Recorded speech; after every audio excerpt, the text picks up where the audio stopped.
Well, it's an interesting because it's an interesting trek on the way there because we're using points to do a $17,000 flight for Holy shit. Are you guys doing some first class action? For 140,000 points, which is like less than it would cost to just basic class. Oh, so we have a little bit of we have to fly to Boston and then that's a lot. That's not very many points for that amount of dollars. No, I know. It was weird. He found a fluke. Yeah, that's a good fluke. Found a fluke. That's what you got to do when you travel internationally. So we go to Boston and then we spend 9 hours having a good old time in Amsterdam on our layover. Oh boy. Yeah, I've been there once. That was good enough. And then fly to Thailand, fly to Bangkok. Yeah. And then we're spending in Bangkok to paying something starts with P. Spending a couple days. Something that starts with a P. Yeah, because it's hard to pronounce their places there. I can only imagine. I wouldn't take a chance at trying it. So we're spending a couple days relaxing, recovering from jet lag in Thailand, and then headed to the Philippines. Which is a lot of travel. I'm surprised that's only 40 hours. Yeah, what is it from Thailand down to the Philippines? I think that day is like 7. It has one stop, I think, maybe. I don't know. It's just so much travel. It's a lot of travel, but it's gonna be so worth it. And then how long are you there for? Like less time than you're traveling for? Or is it one of those trips? No, we're at the resort that we're doing the summit. We're just staying at that resort the whole time. This time we're not going to do a ton of traveling in the Philippines. We'll do that next year when you're with us. Yeah, so we gotta sneak some fishing trips in there. Jai, start doing some recon. We gotta do some fishing. All I know is the Subic Bay. There's a lot of fishing there too. Sign me up. Maybe that's where we should have the conference next year. I want to go out. It's where you're headed. It's where you're doing it right now. So it's where we're doing it now. See, I don't even know. Yeah. That's perfect. I want to. Here's my knowledge of the Philippines. It all comes from this super famous movie called Moana. That's kind of in the same area, right? That's down. It's similar area, isn't it? It's like in Indonesia. It's Hawaiian. Tahitian. Moana's not Hawaiian, is it? He is Maui. I mean, I get Maui. I thought Moana was more like in Indonesia. Why did I think that? Where's Indonesia? I mean, that's the whole area. Southeast Asia. Yeah. Southeast Asia as well. Around the vicinity of the Philippines as well. Oh, it is. Okay. I was thinking, either way, where I'm going with this is I want one of those like rafty looking things. I want to haul into a big ass fish on a raft. Yeah. Well, yeah. They're Polynesian, so maybe that's what I'm saying. They're Polynesian, yeah. It's good. Polynesian. Yeah, Polynesian. I think we're having this is soon to be announced, Jai. Our Friday night, our dinner out at the resort, the outside big dinner is a theme. Theme dinners are a big thing there, right, Jai? I think so, yeah. So we're having a Polynesian dinner, I think. Dinner. Like costumes. Okay. Like you drive. Are you going as Moana then? Oh shoot. So I need to prepare for those. We'll let you know. We don't have costumes yet either. We'll fill you in. Jai, we'll order you a costume too. Okay. Angela's going as Moana. Jai can go as Maui. JC goes as that chicken. He goes as the chicken. I won't fill up. I'll be the chicken. Okay. Oh, that chicken's my favorite character. I'll be the chicken, yeah. That chicken. So it's crazy. You'll see the stuff there, but it's like hosting sales boost in the Philippines. I suppose. How many people, what's the crowd? How many people are you expecting over there? 100-ish. Jeez. That's a lot, yeah. It is like hosting sales boost. It's like hosting sales boost. We got name tags, we got all the signage, it's everything sales boost. We got they did most of it for me. Like the letters, sales boost, we have we got it all. Dang. At least Michelle is over there too.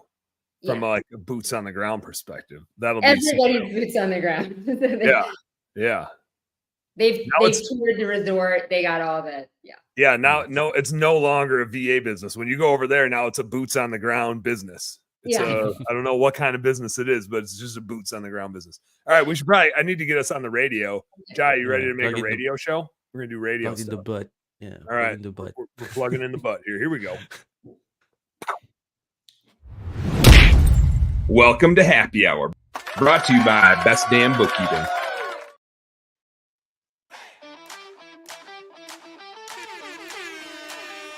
Oh, little two sounds at once.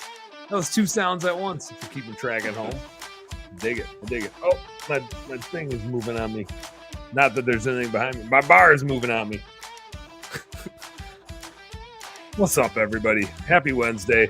I'm feeling a lot like a doctor today, which my brother's a doctor, so maybe it's because I was hanging out with him this weekend, but I got a lot of doctor vibe going on, and that it was just one of those days where like you start falling behind on your schedule and there's never any catching up. I just had that total day where it was like I was 10 minutes late to everything. And then it's like, who are you going to cut short?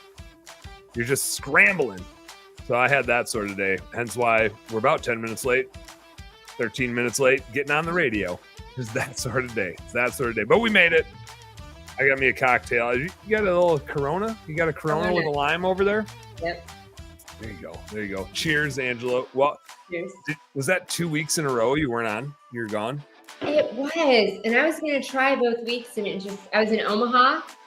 And we were going to get on. We were at the pool. That's a good spot to be.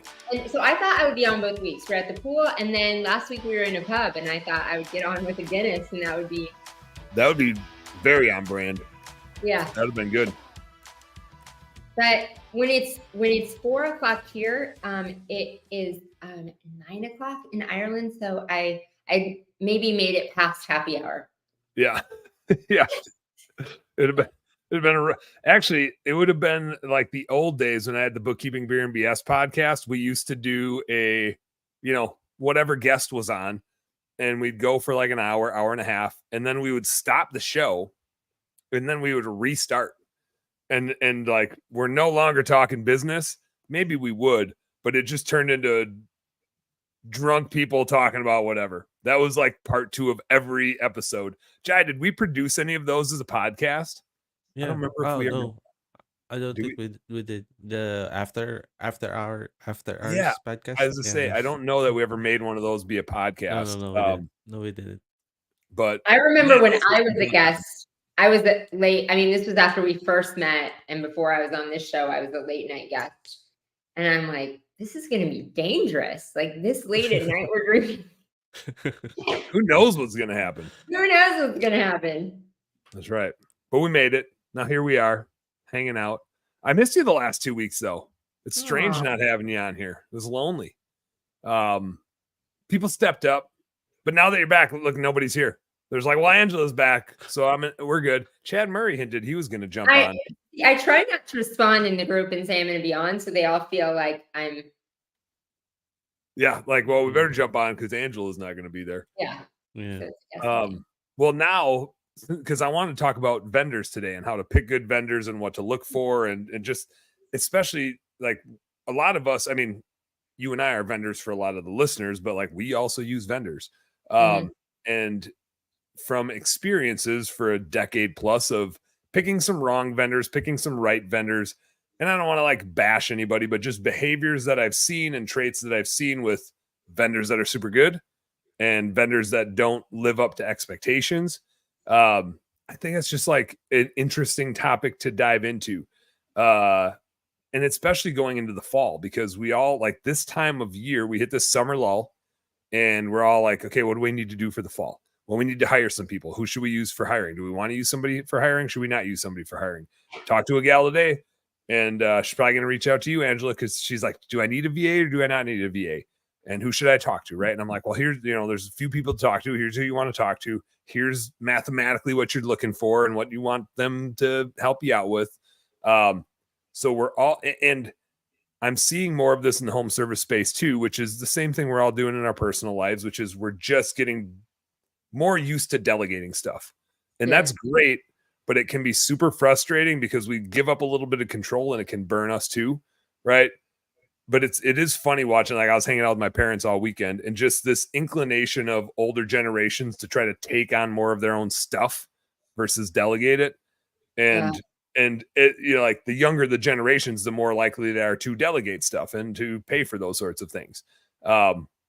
We're kind of right in the middle, although you're a way better delegator and like way more inclined to hire somebody to do this thing than I am. I'm like a stubborn old man.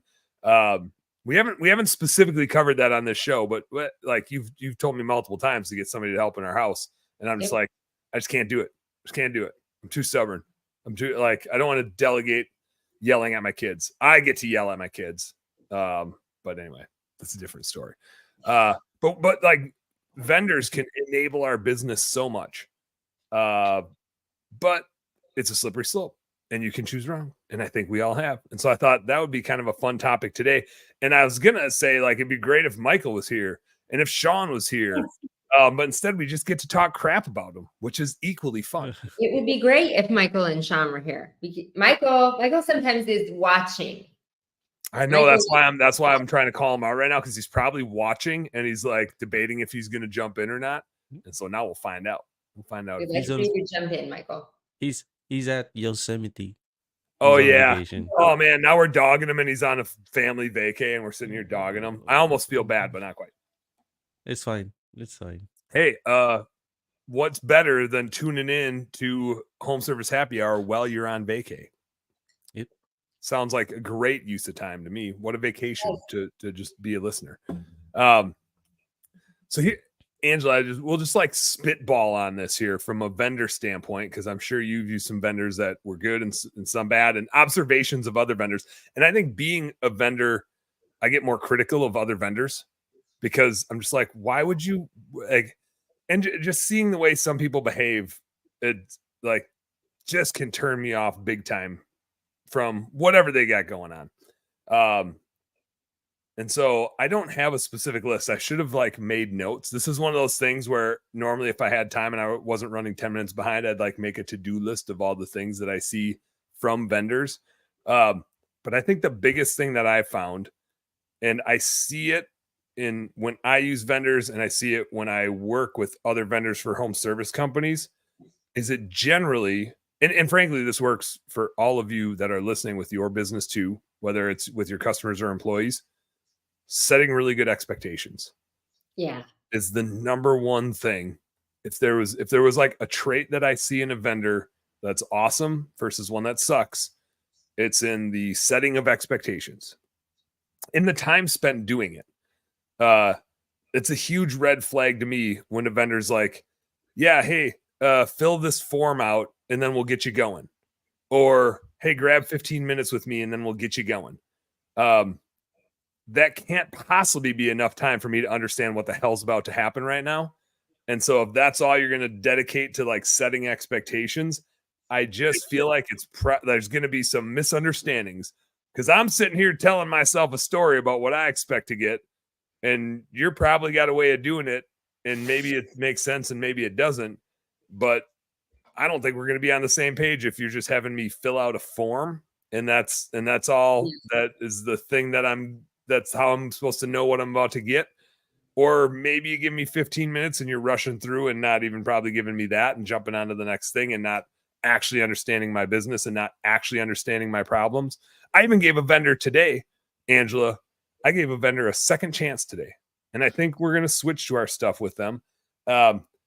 We gave them like a half an hour before, but they were too busy. Maybe this is bullet point number 2.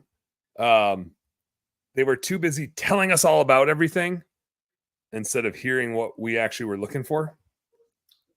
It was just like we could hardly get a question in, and they were just going and just going and just going. So their service looked cool, but it wasn't what we needed. But I think it could do what we need. We just never even got a chance to say what we need. And I thought that was the weirdest thing. She was just so excited to show us all the benefits and the features and this and that she never actually asked what we were really looking for and what we were doing today, and didn't say, can you show me what you're doing today for this thing? we ended up setting up a follow-up time to basically be like, hey, like we need to show you what it is that we do, and then we need you to show us how to do this. Rob in the house. Rob's used a vendor or two. What? But I A think vendor? I think that expectation setting is so important. And then I parried that into bullet point number 2, which is just a really good vendor will always seek to understand your business before they even start talking about their own thing. Especially if you sought them out to like book time with them to see if it's a good fit. Their first thing should always be asking you what you're looking for. And again, and Rob, this goes to you. Like when you're working with your customers, the first thing you do is find out what problem they're trying to solve. Like, tell me more about what this project looks like. Tell me about what you've had done before. Tell me about your house. Tell me about what's important to you. You don't just start blabbing about, hey, when we do a soft wash and when we do this, this is how we do it. And when we do this, this is how we do it. Like the first thing is just seeking to get more understanding. A good vendor will always ask questions and let you talk, not just start ranting at you with all the bullet points of shit they want to try to sell you. What you got, Angela? That was a good one. My 2 things are beware or whatever, red flags of onboarding fees, initial upfront startup costs, and long-term contracts. And the reason we don't have either, and I feel like not people, if you're a business that's confident in the relationship, if you're a vendor that is confident in the long-term relationship, partnership, and you are confident that you bring the best to the table, you don't need either one of those.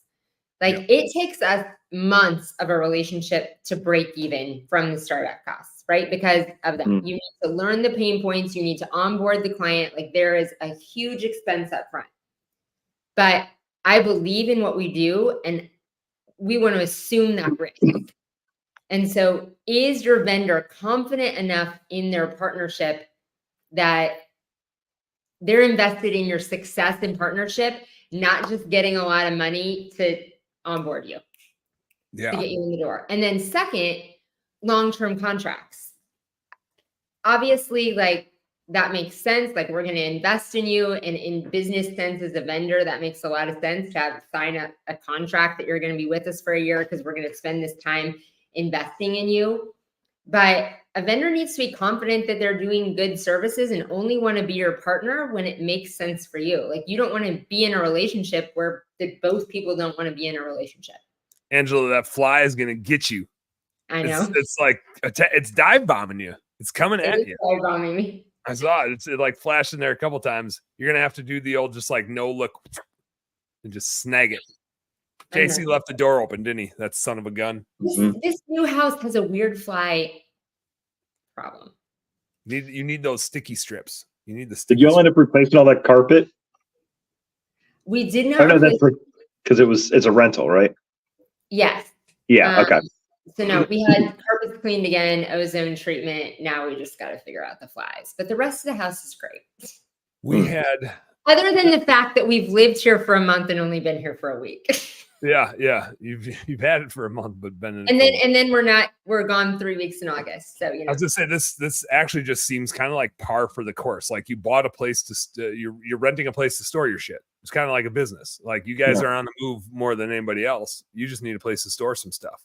That's what you need. We have this thing that happens the minute summer hits, which I'm in Minnesota, so summer's like 3 weeks. But when the kids start going in and out of the damn patio door, and right outside of that is usually like when we have people over for food, we have like a kind of a longer table there where we put all the food out. Therefore, there's flies around. Therefore, when kids are going in and out because they were in the pool, that door gets left open. Flies are getting in. And so, and our Marty and I's room is like in the upper corner of the house. The flies all navigate up there. Somehow they all end up there. They're like trying to go up to get out. And I can tolerate a fly or two, but Marty cannot. One night we had like 4 flies in there, and she's like, I cannot sleep until we get these flies. I mean, her and I for 20 minutes, we're walking around with little towels, snapping at flies, just going and like you're just waiting for them to land, but then you get the shadows and you're like, where'd it go? So we eventually got all 4 of those flies that one night. Or we'll like, if they fly into the bathroom, we'll shut the bathroom door real quick. Try to lock them in there so we can deal with them tomorrow. Damn flies. Can't be having that. Got to get them.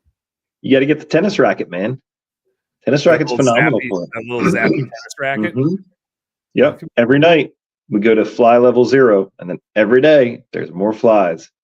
But it's so satisfying. We just turn the lights off and then go pop, pop, pop. We're like, yep, you're dead. You had noticed today, you shall die. I think I just blew Angela's mind. Well, it's either that. I was like, turn the lights off. Yeah, how would you see them? They're hard to see when the lights are on. What's he doing over there? You buy the bug. Oh yeah, the little salt blaster thing. Oh yeah, shoot it. Shoot the camera. Why would you possibly? It's so much fun, and it stings. Like, of course, if you get this, I can promise you one thing, Angela, that JC will shoot you in the ass, and just to make you jump. It'll be great. And it just shoots little salt pellets out, right? I feel like I put pink Himalayan sea salt, so it's shooting some coarse grained salt. Yeah. But yeah, it's fun. It'll get it. And then when you're cooking a steak, you get that out and you just take a couple loads and you're good on the salt on your steak. Exactly. Good to go. Exactly. Multi-purpose. Hey, babe, I need some more salt on the steak. Marty shoots it from the other room. Oh, I'm sorry, honey. I missed. Did I get you? My bad. Yeah. Now you just have salt laying everywhere though. Does it hurt? It stings. It stings, but like that's where like half the time when you get the fly, you don't actually kill the fly, you just stun it, and then you're like, you're dead. Yep. See, there's the fly again. Yep. Quick fly story, and then we can take a quick commercial break and we'll come back with some more vendor thoughts. By the way, Angela, you nailed that. Like, super good points on that. I was like, I have intelligent points. Yeah, no, like those are super good. And as you were saying them, I was like, do I do those things? Because yeah, that would be really annoying. Fly story from high school. This used to be a thing we would do. You'd try to catch a fly live, like you had to grab it out of the air, and then you'd bounce it off the table. You couldn't bounce it too hard that you killed it. You had to bounce it hard enough that you just stung it. And then you'd find somebody like Angela, you pluck a hair out, and you could do just a little overhand knot. Like you couldn't tie it tight, but you could do a little overhand loop and get it around the fly's neck.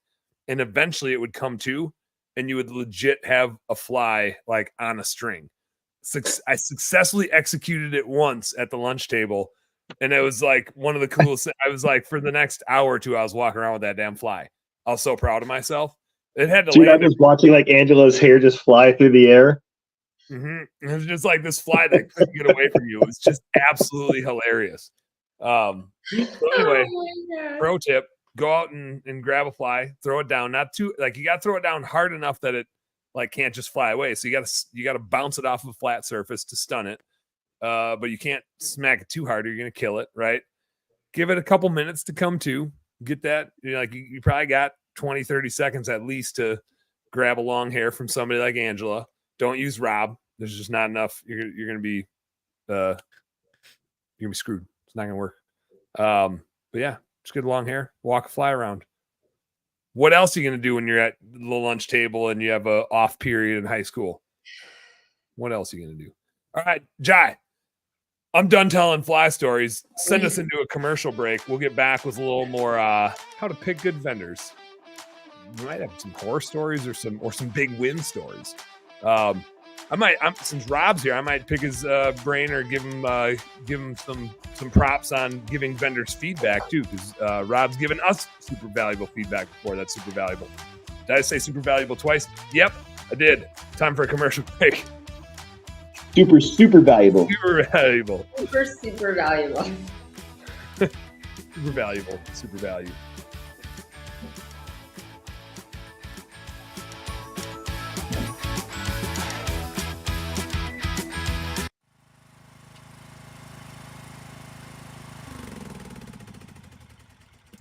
Landscapers, had enough of disjointed and outdated software? Upgrade to Aspire and say goodbye to estimating, scheduling, and routing frustrations. With Aspire, it's smooth sailing. Work orders? Handled. Mobile access? Done.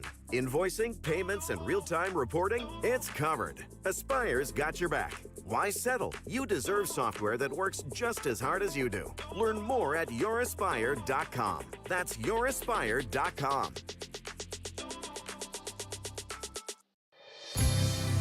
You're listening to Turfs Up Radio, the only radio station of its kind dedicated to the green industry. Now you can even ask Alexa to tune you in when you're home.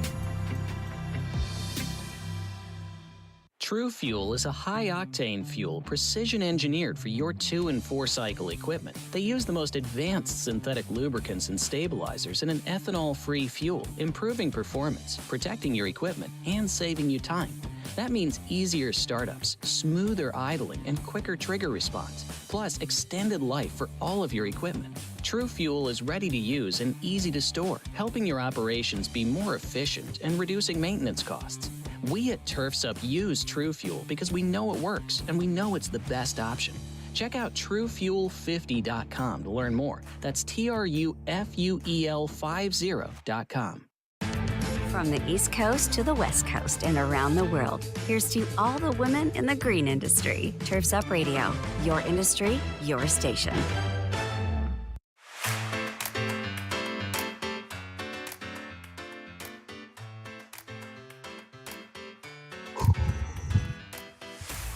Just wanted to see how loud that'd be. Angela's gone. Rob's gone. I'm just here by myself, just drinking a whiskey and Coke. Happy Wednesday, everybody.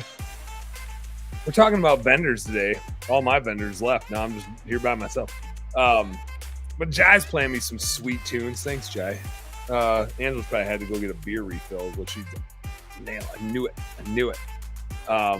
Now I just make a big old cocktail. I got just like the 32 ouncer. Good to go. We're talking vendors. I think Angela hit on some super good points that I want to reiterate here when picking vendors, which is just unless like, and I've seen vendors do the contract thing. We actually used to do it in our old recruiting business because we had something we were signed up for.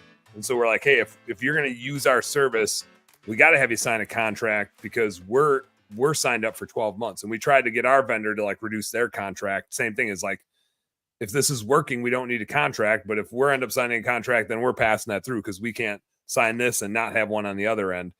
So if they're trying to get you to sign a contract, say like, well, what contract are you in, right? Mm-hmm. That you're passing through to me. If you're not in a contract, I don't want to be in a contract. I don't like with our bookkeeping, no contract because QuickBooks is month to month. Like we don't have anything we're paying ongoing for. So we don't have our clients pay anything ongoing. What was the other one that you said that was super good? So there was the contract one. Oh, and then the big this is the onboarding. Yeah. Or setup and onboarding. I see a lot of setup fees that are like $1,000+.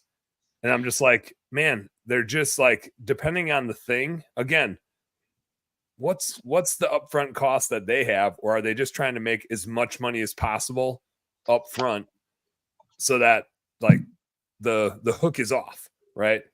I kind of view it to what you said, Angela. I like giving away the damn setup fee. Like I have a setup fee, but I'm really inclined to discount it. Like that's the one thing I want to make the barrier to entry small. Like I want to show you what we can do. I don't want to make a bunch of money without actually helping because onboarding sucks for everybody. I tell that to people when I do demos with them. I'm like, here's our setup fee and for X, Y, and Z reasons, we're going to do this, half off or whatever it is. Here's the onboarding cost. And this is the worst thing. And so let's get through this as fast as humanly possible because this sucks for everybody.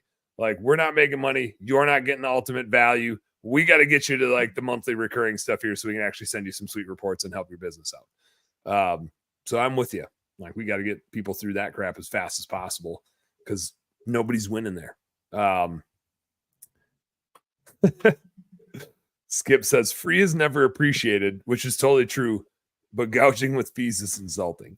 It is a lose-lose. I feel like setup fees and onboarding are just a lose-lose because as the business we're going to lose. And I get as a business why you're like, we got to charge enough to pay for our stuff. Yeah. But if I'm the customer, it's like, I want you to show me what you can do. Like, don't make me pay for it before you even show me what you can really do. And going back to the expectation setting and like that demo or whatever, I call mine demos. It's not a sales call. Like, hopefully by the time they book a call with me, I don't need to sell them anything. I'm just trying to like set really good expectations and make sure I can help. But like, you got to spend some time with them. You got to dig in. You got to ask a bunch of questions. You got to know how you're going to help them and unsell them if they need to be unsold. Like, not everybody that shows up to that is worth your time, and your service is worth their money, right? Not everybody's a perfect fit. Rob, and I mentioned this before we went on a commercial break, but one of the things I've appreciated about like having Rob as a client in multiple businesses is like, he knows what he wants. He says what he wants. If it's not happening, or if what you said is supposed to happen isn't happening, like the last time, Rob fired both of the companies that I own part of that Rob was a client of. And he recorded, I don't know, like an 8-minute video giving us really specific feedback on here's what's not working, guys. And it's like that. There's feedback that you can't always trust. And there's feedback from customers that are like helping you be a better vendor. Yeah. And the good vendors are like, yo, dude, thanks. Like, that was super helpful. The bad vendors are like, Rob's a piece of shit. That guy, you can't trust him, right? He's going to try to screw you for everything that you're worth. Well, the fun part with that, and like, obviously anybody who knows me, I love making videos, but I feel like there's so many, nobody wants to get broken up with via text, right? So talk about the vendor, customer relationship. That's why I did a video, because it's like, you can read so much. Oh man, Rob's a dick. Rob's really mad. Rob's angry, whatever. It's like, no, like, I wasn't mad or anything. I was like, this is why I'm leaving. It had gone downhill. Here's the things that this is what was slipping. This is what was slipping. And I had to do the same thing with, our last bookkeeper before I switched over to Dan. It was like, here's like 6 things that aren't being done the way that I feel like I should be getting them. And I made one today because we're canceling our BNI membership, and it's like, I can type all this out, or you can literally, hear the words, see my face, hear the intonation that I'm putting on it, and understand, like, am I super pissed off at BNI? No, I just feel like $950, is not worth the membership dues, and they haven't given us anything extra, and so that's just, it's similar to what I did when we left Responsibid. I sent Kurt, and I'm sorry to the girl that helped me a bunch, but we just wasn't able to get done. And I'm like, I spent all this time of,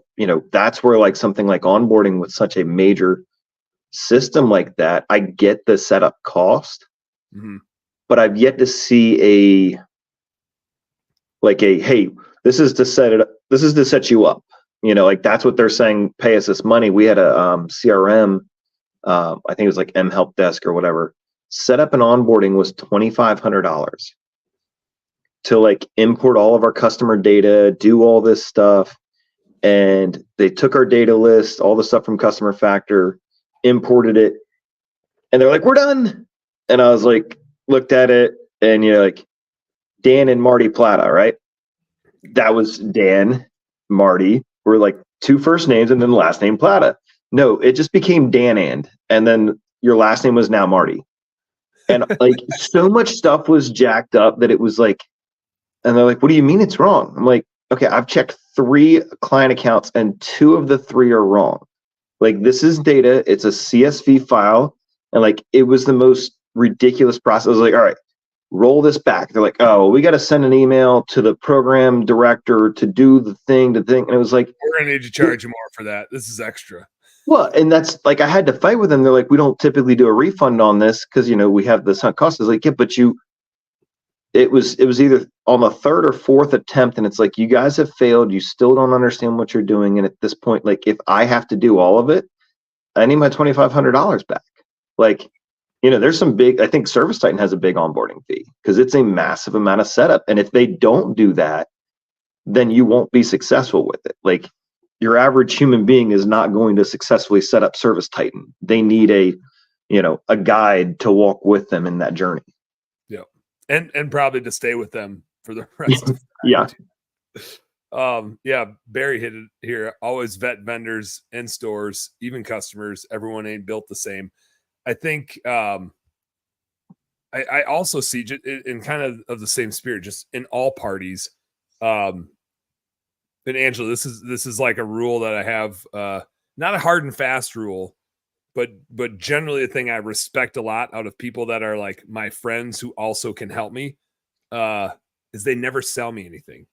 The minute a friend tries to sell me something, I'm just like, I just have like lost trust in you because you don't need to sell me anything.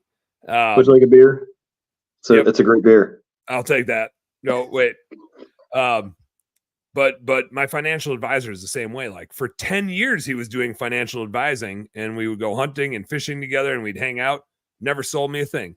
And eventually I was like, Bryce, I need your help. And he's like, I got you, man. Right. And so there's a respecting, and especially in our industry, because so many of us are friends. Like we all hang out. We all are in the same places, especially at like conventions and stuff. And if you're good, you should never have to sell anything to anybody.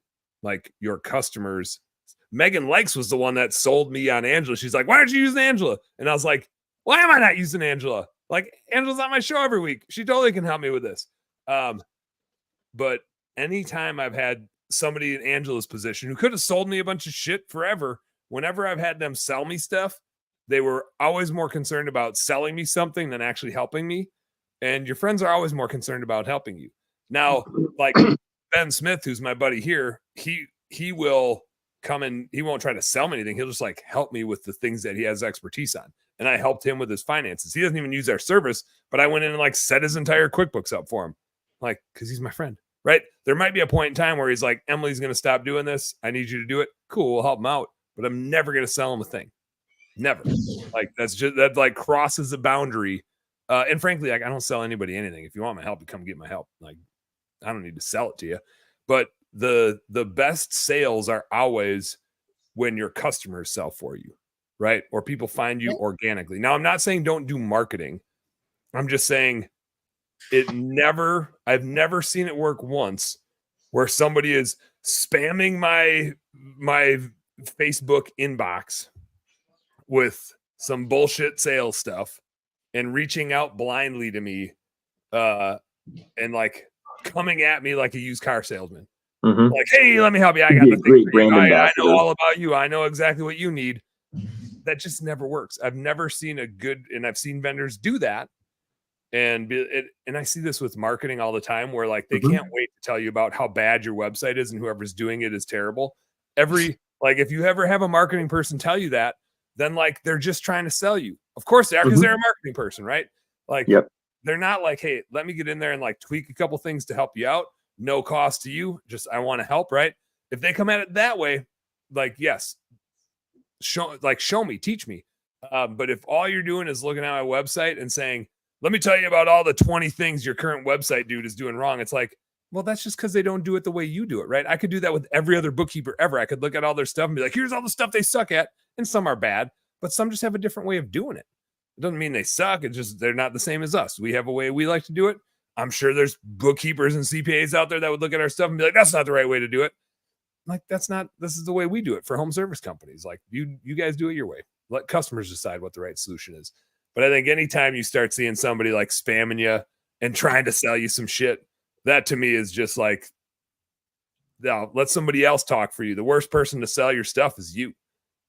Let your customers do it. Let the people who actually know you and know the service and know if it works, let them speak for you. You're the least credible source. You're pretty fucking biased in what you have, right? So like, let the people that aren't biased, that are actually being helped by your thing, talk about your thing. Don't you be blabbing about it. It doesn't work out well. At least in my experience, it's unpleasant for me getting sold in that sort of way. I'd rather have somebody ask me a lot of questions and offer to help me. And Angela was even like, I don't know what, a year I knew you. that knew your business. And like the minute I said, hey, Angela, I could use some help. You're like, yep, I got you. It was like within a week we were doing business together. And I knew what you did. I just didn't it just didn't frame up for me that was my business model. And the minute that it did, it was like, yeah, let me help you out. And it's been awesome. But I think I'll say, Angela, you do a horrible job of asking for it though. Like that's the thing is like Dan knows like we knew what you did, but it's one of those things where like I don't think Dan's like actively saying like, hey Rob, I want to do your books, but it's like so obvious of, hey, I do need this. Like, and I mean it's like ask for it more. Like, Rob, you got a problem. We can help that. Like it's not gonna hurt anybody. Like I think all of us entrepreneurs know like I'm making mistakes and I need help. Hi, I need a lot of help. But like, yeah, it shouldn't take us all like Dan's like, oh, Megan's saying, Dan, you're a dumbass. Like get Angela to give you somebody to help you because you should have done this a while ago. I don't know. No, get all your hiring people. I mean, it is funny because I also was, because I've been on the show for a year. We've been good friends. And I was like along the ride of starting the bit, like I was very closely along the ride of building it, exit and start before you hired a first person. And I never was to that point, to your point and Rob's, I never was like, as you're starting in the new business, like, well, you should get some bookkeepers from me. Yeah. Let me hook you up. I find people bookkeepers. But I think to Rob's point, like it's a gray area, right? But we all know when we're being oversold. And Angela, you probably like I have a tendency to probably even undersell, and Angela, you do too, because you're like, I don't want to offend them, right? I just want to figure out when the right time to help is. And I do find because like a good example is out on Facebook. And this was like a horrible interaction that I had because some asshat jumped in and actually like I think JC prompted it.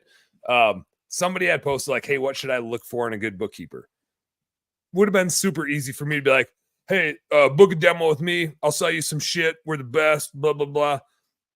That's not what I like this is like my favorite thing. I love showing my team when this happens. Like 4 or 5 people jumped in. We're like, you got to talk to Dan.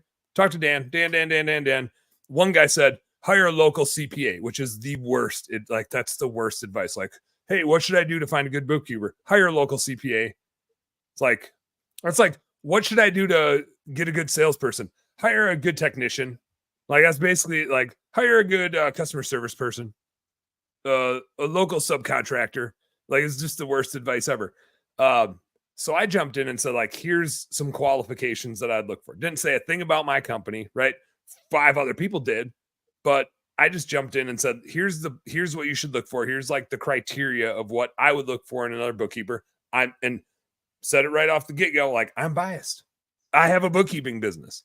These are the things that I do. Not once did I sell them and say, like, sign up for my bookkeeping business and we'll take care of it for you. Just here's what I would look for. And if you need help, book time with me, right? And I'll talk you through it and I show you what we do, but also I'll show you just what you should look for and what cost, what's cost effective, what the market rate is, whatever else the case is, but just offering to help, right? As vendors, we see so much. We see so much more than the dude that says, hire a local CPA. Like, that's generally the worst bookkeeping that I see, but he doesn't know any better because that's what he did, right? He doesn't know any better. So as a vendor, like, we have this superpower because we see all the shit that doesn't work. We see all the people that hired a local CPA and it's garbage because CPAs are not bookkeepers. They're tax people. 2 different things, 2 different purposes. And a lot of us as vendors kind of see this thing where somebody misunderstands what they're actually trying to get out of a service. And it's your chance to like be helpful. And so a good vendor goes in, and again, I'm biased because this is totally my approach, but a good vendor doesn't go in and say, hire me. I can do it for you. I'm the best at this. A good vendor comes in and says, here's what you're looking for. And if somebody's asking me for good bookkeepers, I'm like, I would go talk to Megan, right? Megan's super good. I like talking to Megan. Yeti Books is a little more expensive, but I get clients from them and like their books aren't terrible. And I think they can do a good job. And so like a good vendor is going to tell you other vendors that could also do a good job for you. because they're not busy trying to sell you some shit. Their number one goal is to try to help you. And I think any of us as vendors would love to be the one helping, right? But the more important thing is that you get good bookkeeping or you get good VA help or whatever the case is. And that's a good point. And maybe outline like different things are different. Like, hey, these are people in our industry bubble, and knowing your competitors like unique things as well. Like if this is what you're looking for, they are actually really good at this. This is a little bit difference here. Like we're all great choices. This is what makes this unique. And you're right. The importance is getting good bookkeeping help or getting good help. Yeah. Here's who I trust. Here's who I see that does what they say they're going to do. Because and I mean, it all at the end of the day, it all goes back to that. Like, do they set good expectations about what the end result is going to be? And if they do, then you know what you're going to get, and you can decide if it's worth it or not, right? Jai, we got to give the sponsors some love here for Turfs Up Radio. Let's play a couple more commercials. We'll come back and wrap up this afternoon happy hour show. We'll be right back with a little more Turfs Up Radio right here on Home Service Happy Hour. Don't go nowhere.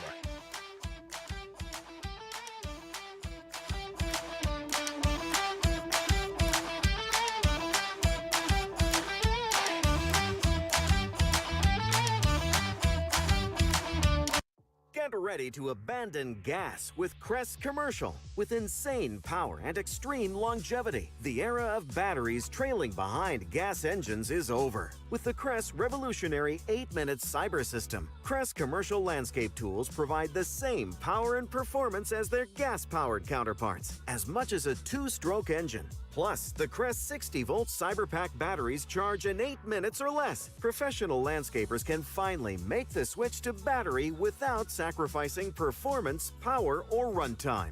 Crest, it's the only choice to replace gas. For more information or to find a dealer near you, visit Crest.com. Creating art from darkness. For over 20 years, Cast Lighting has designed and manufactured the world's most durable, energy-efficient, and technically advanced landscape lighting products available at astonishingly affordable prices. Cast offers an all-encompassing line of products with everything you need to get the job done. Cast Landscape, their most durable product, is best-in-class, low-voltage landscape lighting made of solid bronze with integrated and drop-in LED technology. These fixtures are built to endure the most demanding environments. Source Lighting, a new division by Cast, is your source for professional grand landscape lighting made of durable brass, offering both integrated and drop-in LED technology, and backed by Cast, the world's most durable outdoor lighting. Cast Lighting gives you innovative, state-of-the-art, old-world craftsmanship with tomorrow's technology. Visit their website at cast-lighting.com today. That's cast-lighting.com. Having issues with your maintenance schedule? Want better routing and ability to track your vehicles when they leave the shop? Do you want to reduce your liability exposure with your vehicles that are moving billboards on the road? GPS Fleet Consulting uses cloud-based dashcam monitoring and can easily track your vehicle maintenance using real odometer readings. GPS Fleet Consulting can also assist you with live phone support and email support with guaranteed same-day responses. Yes, same-day responses. Stop wondering where your trucks are and start managing your fleet with GPS Fleet Management Systems. For more information, visit gpsfleetconsulting.com. That's gpsfleetconsulting.com.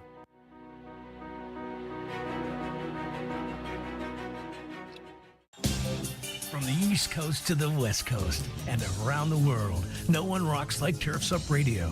Turfs Up Radio, your industry, your station.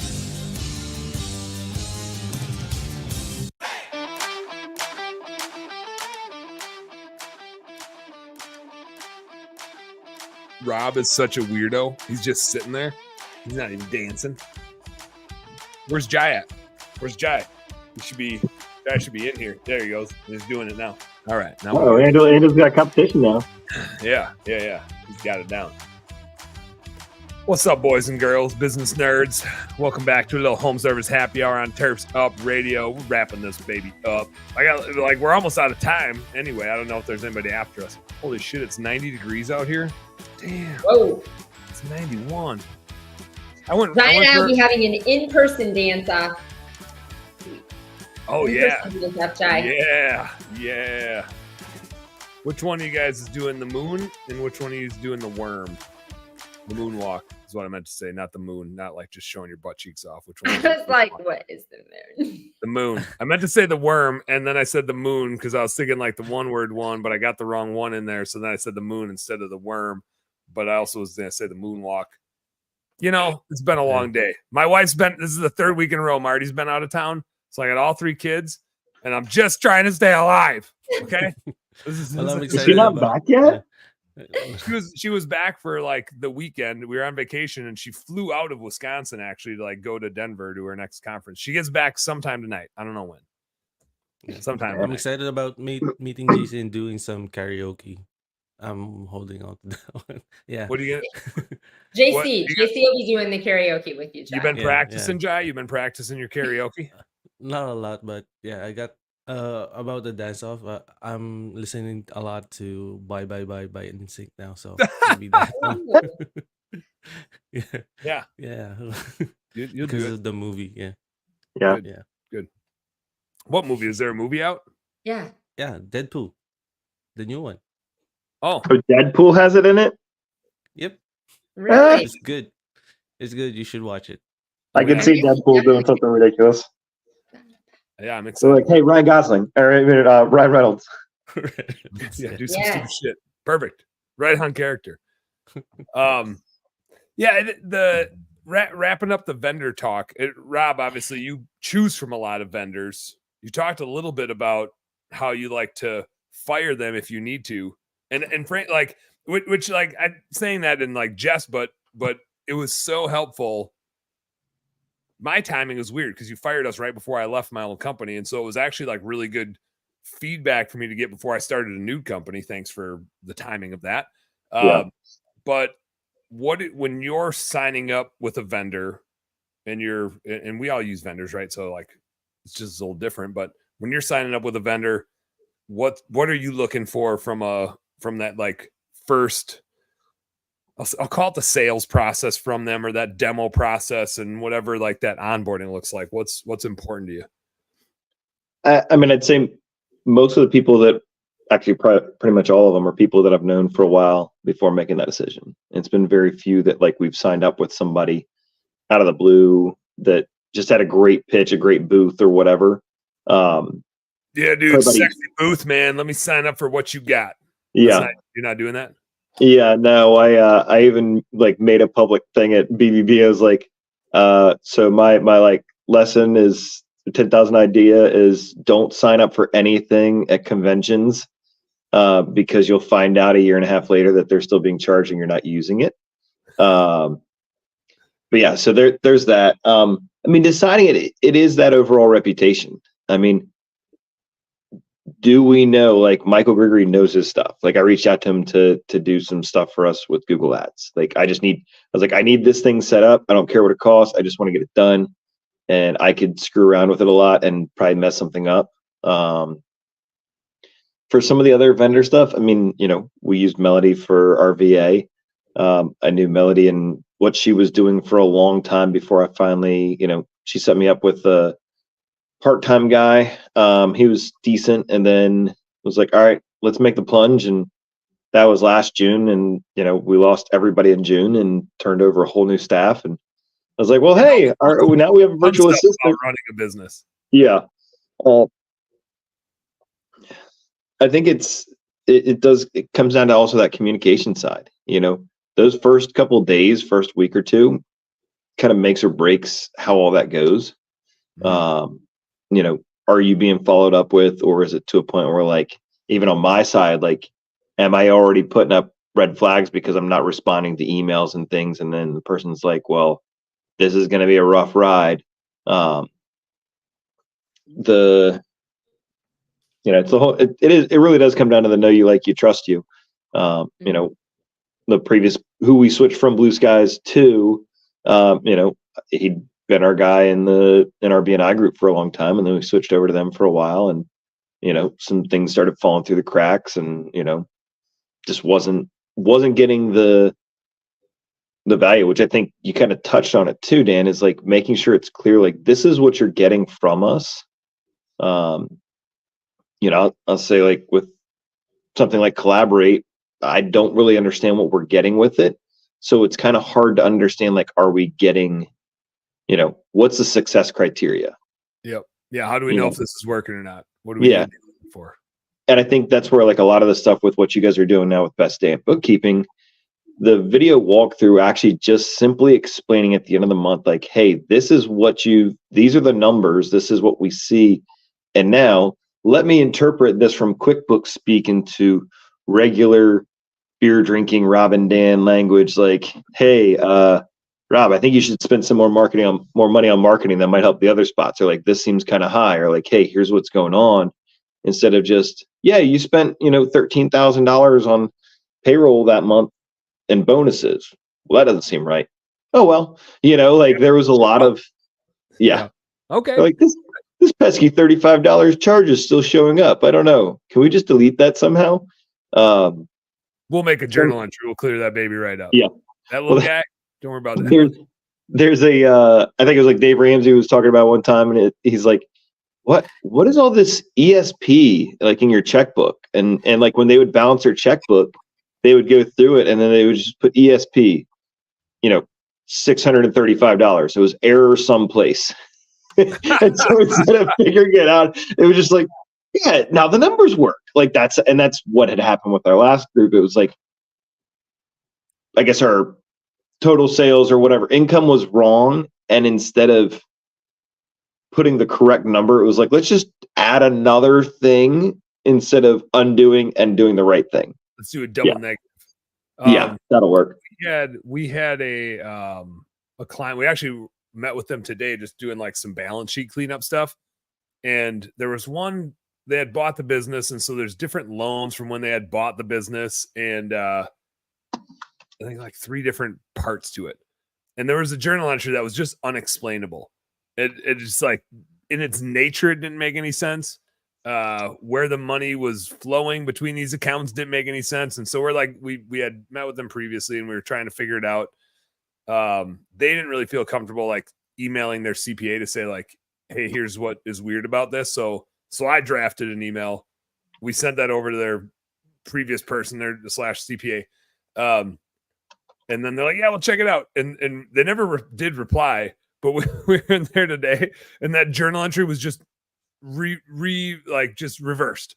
Mm-hmm. It's like, okay, well, they got the message. They didn't really explain what happened with it, but they agreed that it was weird because they reversed it. It still doesn't fix the entire problem, but it's just a communication thing, right? It's like, I would much rather have, and I tell my account manager, so Rob, if you don't get this, you need to let me know, and I know you will. You probably record a video. Yep. But I tell my account managers all the time, we don't have to know everything. We don't have to have worked on every client every week during onboarding. There's times, especially at like month end, we got to work on like existing client stuff. We're not going to get to every onboarding client every week. There's going to be pressing ones, and there's going to be ones where we're waiting on them. But they have to hear from us every week. If they do not, that's a problem. It's fine if the update is, hey, we're still waiting on this thing. We're still at this many hours logged. Just wanted to give you an update. We still need this and this and this from you. And it's month end, so I was slammed. So I didn't get to work on that at all. That's fine. We can't do that every week, but there's going to be weeks where you're on vacation, or like we had one gal that was out on vacation for a week, and then she got back, and then she got COVID. And so it was damn near like 2 weeks, and we're like trying to cover, but it's tricky. Like she has her clients that she's working on. And she sent updates to all of her clients and said, like, here's what's going on.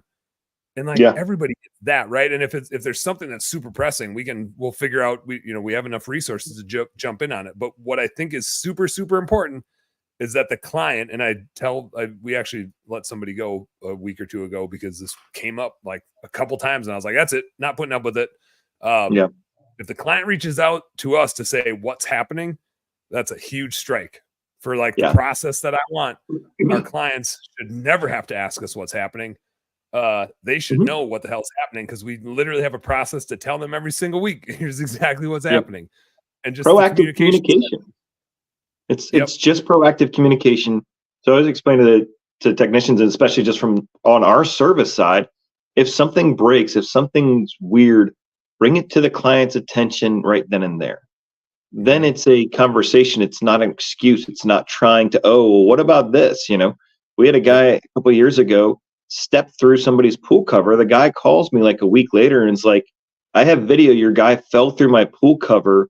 Basically we lost it. I offered to pay for part of the pool cover, but the guy's like, oh, I didn't realize my foot went through. It's like, dude, there's a hole. There's a big ass hole. And I'm sure that your boot, like you fell. The client, if you had told him and just said, hey, Rob, I think I put my foot through this, this guy would have laughed his ass off about it. And it would have been a great story. And instead it ended up becoming something where it's like, this is now we're missing out on a $2,000 client. Yep. Yeah. There's nothing worse than when your client brings something to your attention. That's like a fireable offense. If I find out from you that something went wrong, that's fine. Like, I screw stuff up all the time. No problem with that. Like, let's figure out what we're going to do about it. But if I find out from a client that you did something wrong and you knew it, like you put your foot through something and now you're going to try to tell me that you didn't know your foot went through a thing, like, dude, then I have to fire you for being the stupidest SOB on the damn planet. That's it. Like, you just can't work here anymore because you're a dumb moron. That's all. We had somebody, they jackknifed like my personal truck on one of the trailers, and it's one that we're trying to sell now, and left this slug hole from like where the metal part of the handle hit the bumper. Right, and he'd already come in and talked to me about something else. And then, Andy was with me back then. And he's like, so Chris, tell you what happened. I'm like, what do you mean? He's like, so he just came in and talked to you about something completely unrelated. It's like, dude, it's happened. Like, I'm going to figure it out. I'm going to find out and notice this. So you can go ahead and tell me ahead of time, or then I can be pissed and be like, dude, why? Yeah, why didn't you say something? Like, puncturing the bumper was one thing. Not telling me about puncturing the bumper is like that times 3. Then it really pisses me off. Yeah. It's the same with vendors. And then again, this is just another constraint that I have, and then we'll wrap this baby up. It sucks when they get defensive. Like when everybody like knows what happens and they start making excuses and getting defensive instead of solving the problem. It's just like, oh, just help me out. Like especially when it's like when we're both business owners and we understand the circumstances here. Like, don't start making excuses. Just start making solutions. Let's figure this thing out. We actually had a guy, a client that left us just like recently, like in the last week or two.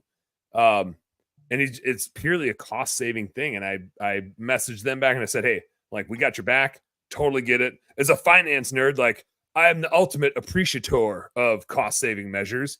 And yeah, there's some things you need to do to save some money here and there. You got some big investments going on. We're here for you, right? We're not going anywhere. And I sent them my link, and every client we've lost, I've sent them my link and said, like, grab 15 to 30 minutes with me. And we thankfully, knock on wood, we haven't lost a client for bad service yet.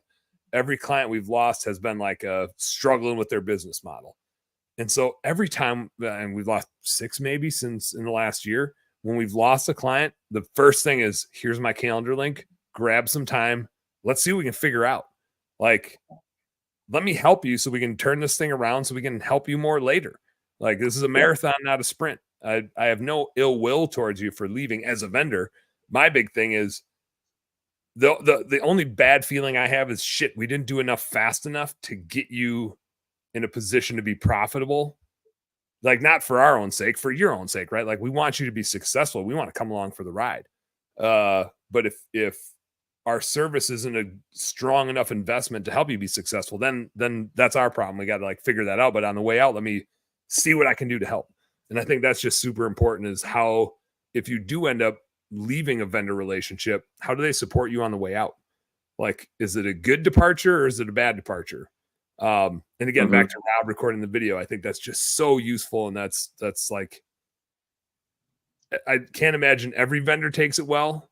But man, that's like, can be so helpful to us getting our business model dialed in and evolving over time. So we did that with our pediatrician's office.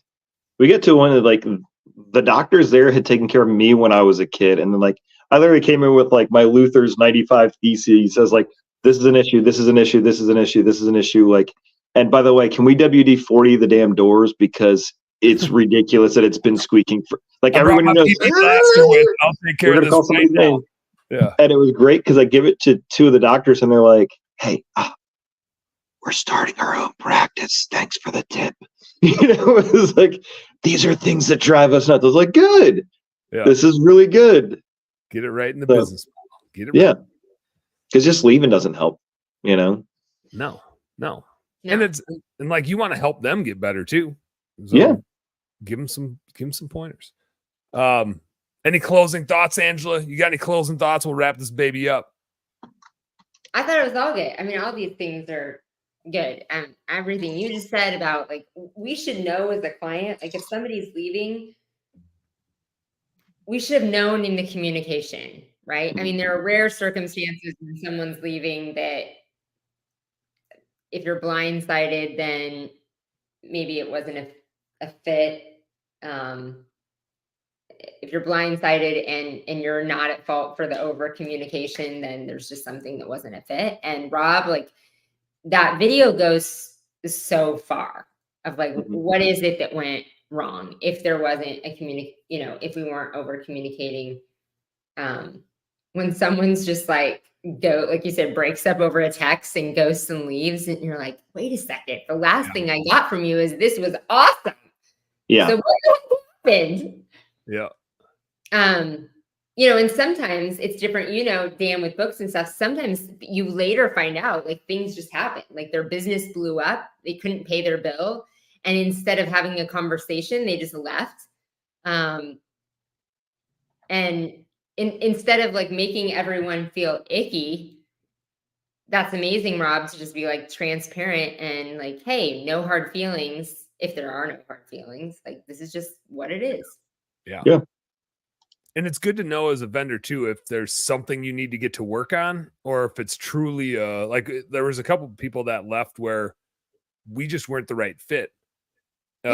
One guy wanted a little something different, and I said that's totally cool that you go back to that, but if it like the reason he came to us was because what he was doing wasn't working.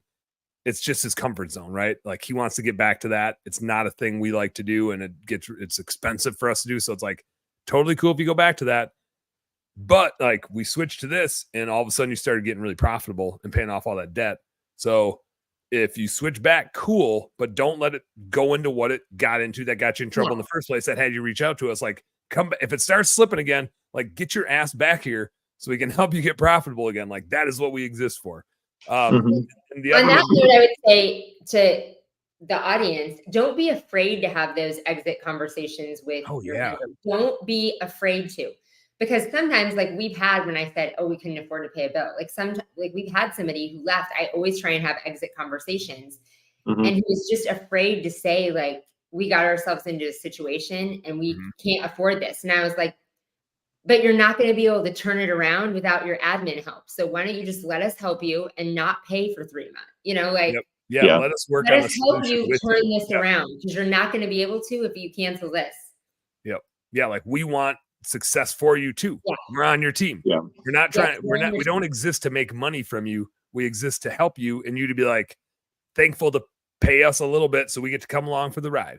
Like that's why we're here. So let us try to do our thing to help make this successful for you. All right, guys, we're over time. Just like I'm playing doctor today. I'm just falling more and more behind. This is what I'm doing. Yep, pushing every appointment back. We got softball playoffs tonight for Danny. We're playoffs. And I got a beer. What's that? Sounds like time for a beer. Dude, especially with the 90 out, I'm gonna have that cooler loaded down with ice. Andrew McChesney coming on tonight. Adam McChesney's brother, I assume. Oh, Andrew. I assume they're brothers, but Andrew's coming on to talk about personal branding and personal goal setting and all kinds of stuff. Probably gonna flex some muscles and talk about running marathons or something cool. I ran 3 miles today. That's pretty much like if you do that enough days in a row, it's pretty much a marathon. So I ran around like a chicken with my head cut off. Does that count? Yeah, that's harder to do than running a marathon. Marathons are all planned and strategic. Running around like in one direction. Yeah. Can't handle that. All right, guys. We'll see you tonight in a few hours on that one. Until then, you guys know what to do. Work smarter and harder. Go earn some pride. Peace.